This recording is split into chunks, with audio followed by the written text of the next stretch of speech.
এমন একটা কুড়মুড়ে আলু ভাজা খেতে আমরা ছোট থেকে বড় সকলেই কিন্তু ভীষণভাবে পছন্দ করি।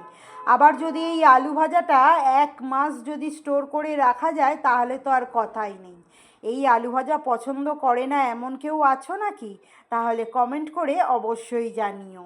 প্রথমেই আমি 1 কেজি আলুকে খোসা ছাড়িয়ে বেশ ভালো করে ধুয়ে নিয়েছি। এরপর একটা গামলায় নিয়েছি খানিকটা জল, আর আলুগুলোকে একদম পাতলা পাতলা ঝিরিঝিরি করে কেটে কেটে আমি এই জলের মধ্যে রাখবো। আলু সবসময় কেটে জলের মধ্যে ফেলতে হবে, তা নইলে আলুগুলো কালো কালো হয়ে যাওয়ার সম্ভাবনা থাকবে। তাই আলুগুলোকে পাতলা পাতলা ঝিরিঝিরি করে কেটে নিয়ে জলের মধ্যে রেখে 5 থেকে 6 বার আমি জল পাল্টাই করে আলুগুলোকে বেশ পরিষ্কার করে ধুয়ে নিয়েছি। এরপর একটা পাত্রে 1 লিটারের মতো জল দিয়েছি, দিয়ে তার মতো পরিমাণ মতো নুন দিয়েছি, যাতে জলটা একদম নুন নুন হয়ে যায়।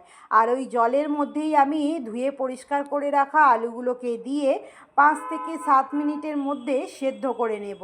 আলুগুলো যখন 80% কুকড হয়ে যাবে তখন জানবেন আলুগুলো তৈরি হয়ে গেছে। এরপর আমি দেখুন বেশ ছানারে করে দেখে নেব আলুগুলো 80% কুকড হয়েছে কি না। তো আমি হাতে করে চেপে দেখে নিলাম আলুগুলো সিদ্ধ হয়ে গেছে। এরপর ঝুড়ি করে আমি আলুর জলটা ঝরিয়ে নেব। ঝরিয়ে নিয়ে সুতির কাপড়ের ওপরে আলুগুলোকে মেলে পাখার তলায় রেখে বেশ ভালো করে শুকনো করে নিলাম। এটা পাখার তলায় যদি রেখে শুকনো করা হয় তাহলে আলুগুলো ভাজার পর কালো কালো হয় না।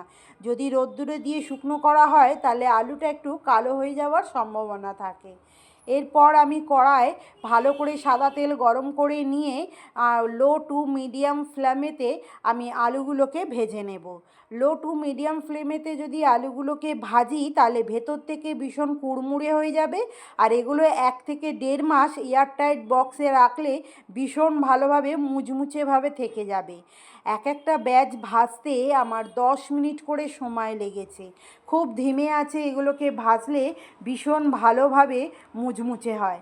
তাই আমি তেল গরম করে নিয়ে লো টু মিডিয়াম ফ্লেমেতে আলুগুলোকে সমস্ত ভেজে নিচ্ছি।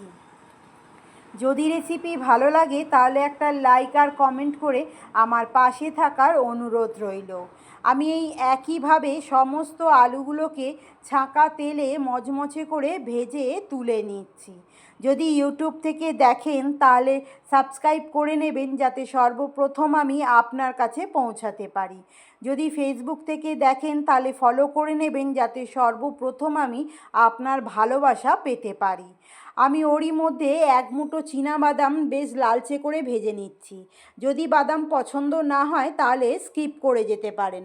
আমার তো ভীষণ পছন্দ, তাই আমি 1 মুঠো চীনাবাদাম ভেজে তুলে নিলাম। এরপর দেখুন আলুগুলো ঝাঁকিয়ে ঝাঁকিয়ে দেখবেন আলুর মধ্যে একটুও তেল থাকবে না, ঠিক এই রকম মুচমুচে মতো মরমরে মতো হয়ে যাবে। আমি বাদামগুলোকে ঝুরিয়ে আলু ভাজার সঙ্গে মিশিয়ে দিলাম। আরও ভালো টেস্ট হওয়ার জন্য আমি একটু চাট মশলা ব্যবহার করেছি। আপনারা চাইলে বিট লবণ, ঝাল লঙ্কার গুঁড়ো এইসবও ব্যবহার করতে পারেন। আবারও দেখা হবে নতুন একটা রেসিপির সঙ্গে।